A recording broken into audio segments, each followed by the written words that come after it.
kami dari kelompok 1 ingin mewawancarai Bapak Tony selaku informan dari usaha Republik Jengkol, dan saya sebagai moderator 1 dan Arhan sebagai moderator 2. Ayo kita langsung masuk ke wawancaranya.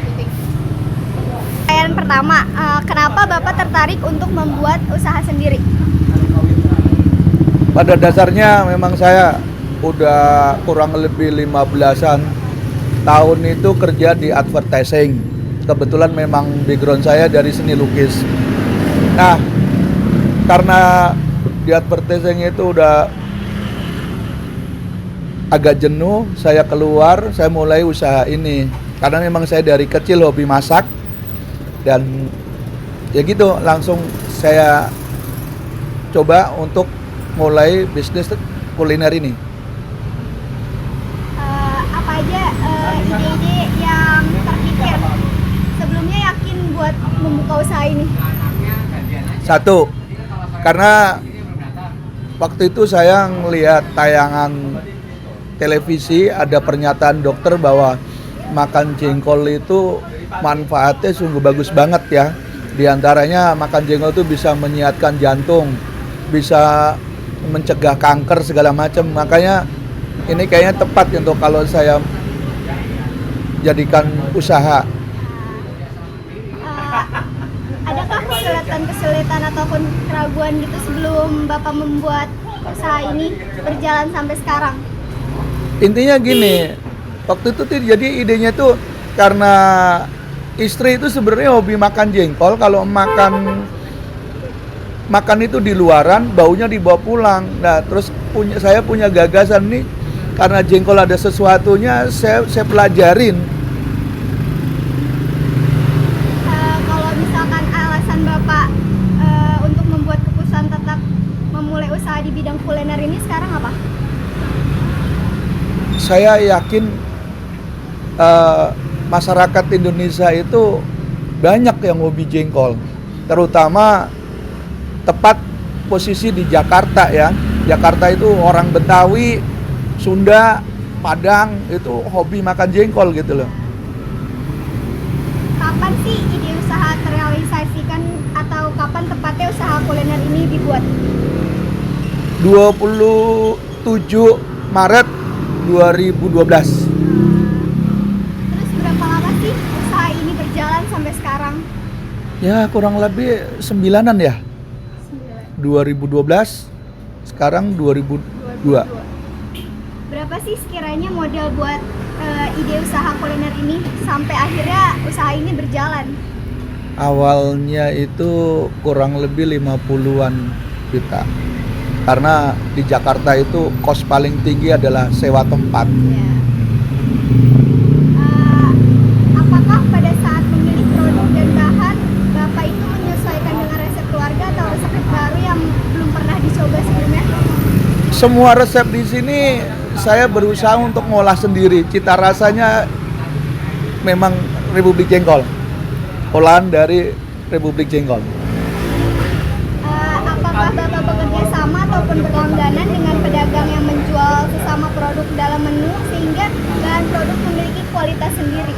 Nah, di sini bedanya di Republik Jengkol kita memang menyuguhkan jengkol yang berkualitas super. Apa sajakah bahan-bahan yang diperlukan untuk membuat menu utama di toko ini?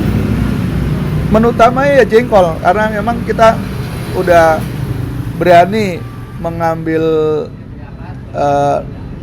mengambil jenis jengkol yang kita olah. Jadi semuanya di sini kan menunya serba jengkol. Apa saja bahan-bahan yang diperlukan untuk membuat menu utama di toko ini? Semisal kita ambil menu lada hitam ya. Lada hitam itu memang bahan bakunya satu jengkol, kemudian ada beberapa sayuran seperti bombay, tomat hijau, tomat merah, terus daun bawang gitu aja sebenarnya. Pada saat harga bahan produk semuanya naik, apakah ada kenaikan harga dalam menu di toko ini?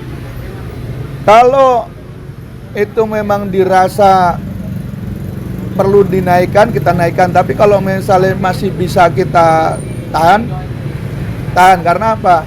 Sesuai dengan nama kita, Republik Jengkol, yang artinya Re itu kembali, Republik ya, Re itu kembali, publik itu masyarakat. Jadi kita harus sesuaikan dengan selera masyarakat. Adakah cara khusus dalam pengolahan semua bumbu di sini? Ini bedanya di Republik Jengkol, kita olah jengkol dengan apik ya. Karena apa? Kita harus mengenalin jenis jengkol, terus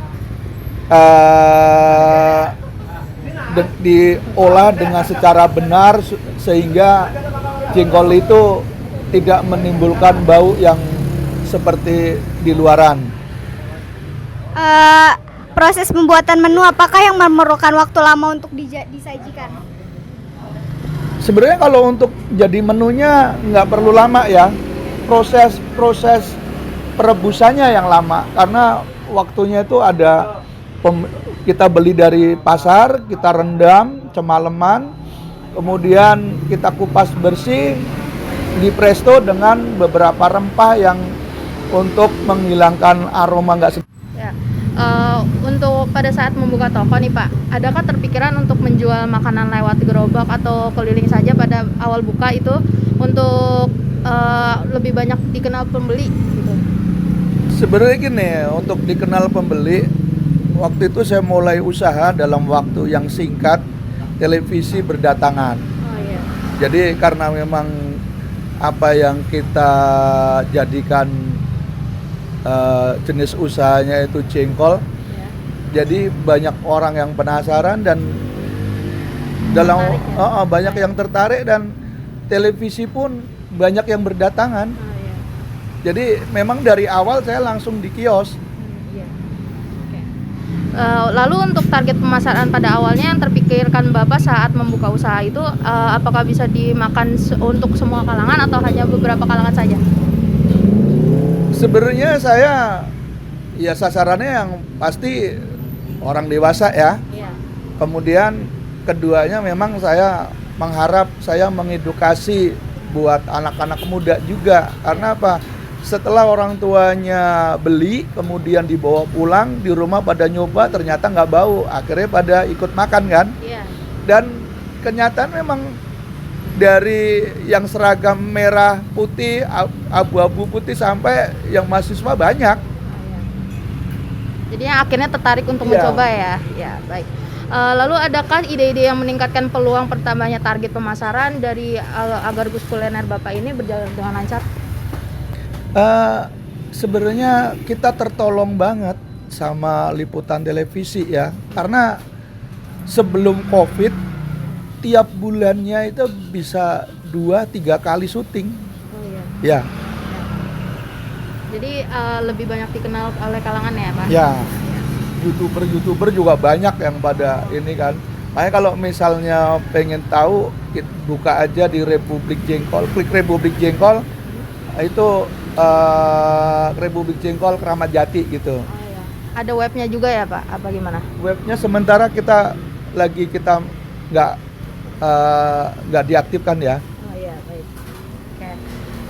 Lalu bagaimana awalnya terbentuknya proses produksi dan pemasaran usaha Bapak sehingga bisa berjalan seperti sekarang?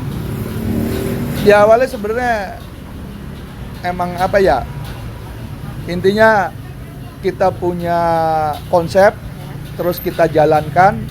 Untuk kedepannya kan, untuk jalannya ya tinggal ditunggu aja ya kan. Iya. Intinya eksekusi. Oh iya. Ya.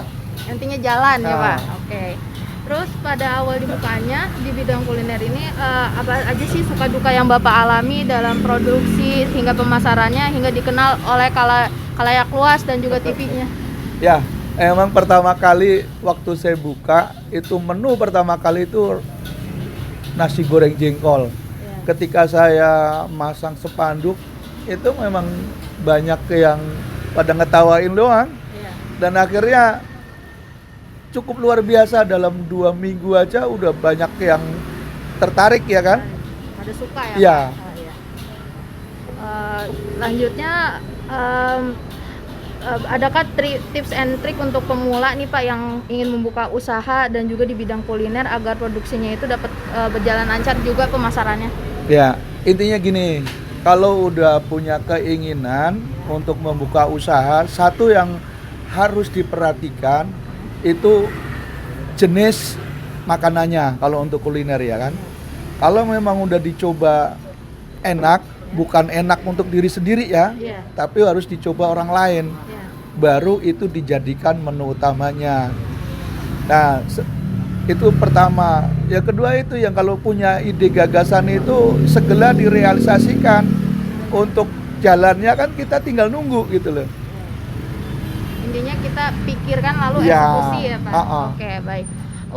Lalu adakah ide-ide kedepannya untuk lebih memajukan Republik Jengkol ini? Intinya kemarin kita sebelum COVID sebenarnya ada cabang ya.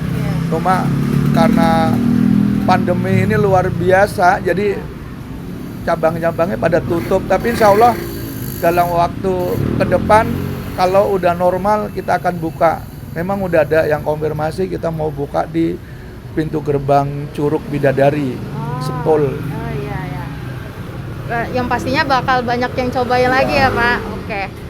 Yang terakhir nih Pak, ada nggak sih sedikit bocoran menu baru yang diciptakan untuk kedepannya dan juga diskon pengunjung baru yang bakal mencoba di toko Republik Jengkol ini? Nah sebenarnya saya jawab yang terakhir yang untuk Iya. diskon ya. Iya. Diskon itu kalau kita kalau ada pembelian 200.000 Ya. kita biasanya kita kasih free 1. Oh iya. Kalau misalnya kalau kita ngadain promo itu, misalnya orang datang mungkin foto menu atau situasi rumah makan ini, kemudian diupload ke Facebook atau Instagram, kita kasih menu gratis satu, iya kan? Gitu. Terus tadi apa yang satu? Adakah yang Menu. yang baru? Iya. Menu baru itu sebenarnya kita selalu kita berinovasi, kita coba. Cuma memang kemarin tuh terakhir yang kita keluarkan itu bakso jengkol. Iya. Cuma karena kondisinya sekarang itu lagi ngedrop, jadi saya tunda dulu lagi. Karena apa? Kosnya kan tinggi kalau bakso ya. Iya. Kalau soalnya saya nggak pakai pengawet, kekuatannya cuma 3 hari. Kalau misalnya nggak itu cuma kita bagi-bagikan. Iya. Nanti kalau udah normal lagi kita akan buka.